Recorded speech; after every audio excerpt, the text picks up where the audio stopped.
શ્રી કૃષ્ણાય નમઃ. શ્રી ગોપીજન વલ્લભાય નમઃ. જય શ્રી કૃષ્ણ વૈષ્ણવો, સ્વાગત છે તમારું કેટી કોમરેડ ચેનલમાં. આજના અવલૌકિક સત્સંગમાં આપણે શ્રી ઠાકોરજીના અનન્ય ભક્ત એવા ગોવિંદદાસનો વાર્તા પ્રસંગ જોઈશું. તો ચાલો શ્રી મહાપ્રભુજીનું નામસ્મરણ કરીને આજના આ અવલૌકિક સત્સંગની શરૂઆત કરીએ. શીતકાલમાં એક દિવસ બપોર પછી ગોવિંદ સ્વામી શ્યામ ઢાક પાસે એક ચોતરા પર જઈને બેઠા. વનના એકાંતમાં લીલા ચિંતન અને કીર્તન ગાનમાં વિશેષ આનંદ આવે અને તે આનંદનો લાભ લે. ત્યાં તો સામેના પલાસ વૃક્ષ ઉપર એમને શ્રીજીના દર્શન થયા. આપ વૃક્ષ ઉપર ચઢીને મુરલી બજાવી રહ્યા હતા. વૃક્ષની નીચે ગ્વાલબાલો હતા. ગાયો આસપાસ ફરતી હતી અને ભરચક ઉગેલું સુકોમલ ઘાસ ચરતી હતી.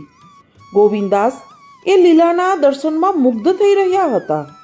મનમાં કીર્તન પંક્તિઓ સ્ફુરી રહી હતી. એમ કરતાં સાંજ પડી. શ્રી ગિરિરાજજી ઉપર મંદિરમાંથી આવતા શંખ ધ્વનિ સંભળાયો.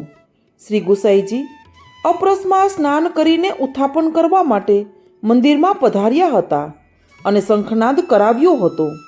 ગોવિંદદાસ એકી ટસે શ્યામ ઢાક ઉપર શ્રીજીને નિરખી રહ્યા છે.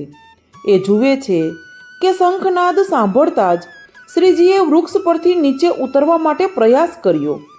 જરકસીનો જામો જે ધરેલો હતો તેની કિનારી એ ખાખરાના ઝાડની ડાળીમાં ભરાઈ, ખેંચાઈ અને ફાટી ગઈ અને ચીંદરી જુદી પડી ગઈ. તે ડાળીમાં ભરાઈ રહી. ઉતાવળ કરવામાં આવું થઈ ગયું. શ્રીજી તો નીચે ઉતરીને ઝટપટ પધારવા લાગ્યા. ગોવિંદાસ પૂછે છે, બાવા, આટલી બધી ઉતાવળ શા માટે? શ્રીજી ઉત્તર આપે છે, શંખનાદ થયો. હમણાં ગુસાઈજી નિજ મંદિર ખોલશે. મારે જલ્દી જવું છે. શ્રીજી ગિરિરાજજી ઉપર મંદિરમાં પધાર્યા. શ્રી ગુસાઈજીએ અંદર પ્રવેશીને દર્શન કર્યા. શ્રીજીના જામાની કિનાર કપાયેલી જોઈ આપ વિચારમાં પડી ગયા. અરે, આજે આમ કેમ? ફાટેલો જામો તો કોઈ ધરે જ નહીં અને ધરેલો જામો કોઈ દિવસ ફાટે નહીં. ત્યારે આ શું બન્યું હશે? શ્રીજી તો બાલક છે. બાળકોને એ જમાનામાં લોકો ટૂચકા કરતા. અનિષ્ટ ઈચ્છીને એનું કપડું કાપી લે. કદાચ કોઈએ આવો અનર્થ તો નહીં કર્યો હોય ને? શું થયું હશે? અતિ સ્નેહ અનર્થાય શંકતે, એટલે કે બહુ સ્નેહ હોય ત્યાં અનર્થની શંકા ઉપજે છે. શ્રી ગુસાઈજી વિમાસણમાં પડી ગયા. જે બન્યું હતું તેનું રહસ્ય ઉકેલવું હતું. સેવામાં આપનું મન લાગ્યું નહીં. ગિરિરાજજીની નીચે પોતાની બેઠકમાં પધાર્યા. વૈષ્ણવો દર્શને આવ્યા. ગોવિંદાસ પણ દર્શને આવ્યા. શ્રી ગુસાઈજીને ઉદાસીન જોઈને ગોવિંદાસ પૂછે છે, કૃપાનાથ, આજે આમ કેમ? શ્રી ગુસાઈજી કારણ કહે છે.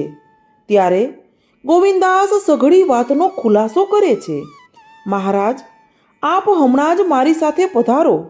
આ વાતનો ભેદ આપને બતાવી દઉં. શ્રી ગુસાઈજી ગોવિંદાસની સાથે પૂછડી બાજુ પધાર્યા.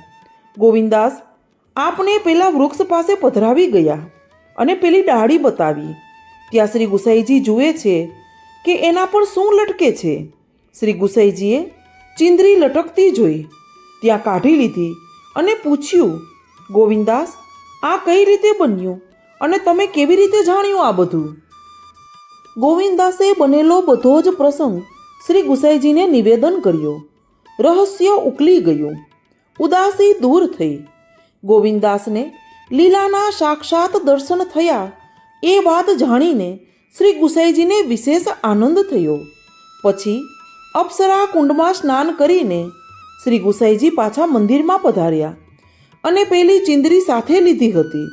શ્રીજીના જામા ઉપર મૂકીને મેળવી અને એ જ ચીંદરી હતી કે જે શ્રીજીને ધરાવેલી હતી. તેની પૂરી ખાતરી થઈ ગઈ.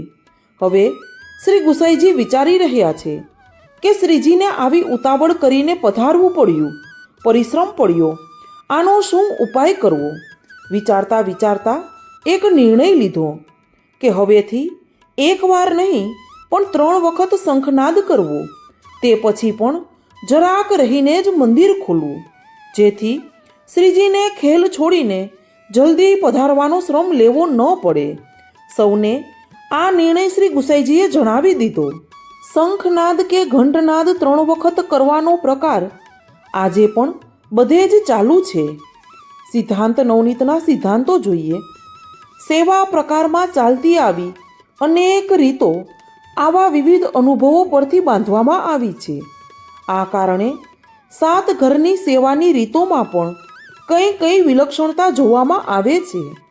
તો વૈષ્ણવો, આપણે જ્યારે શ્રી ઠાકોરજીનું મંદિર ખોલીએ છીએ ત્યારે 3 તાળી પાડીને કે શંખનાદ કે ઘંટનાદ કરીને શા માટે ખોલીએ છીએ તેનું કારણ આપણને આ ગોવિંદ સ્વામીની વાર્તા પ્રસંગમાં જાણવા મળ્યું.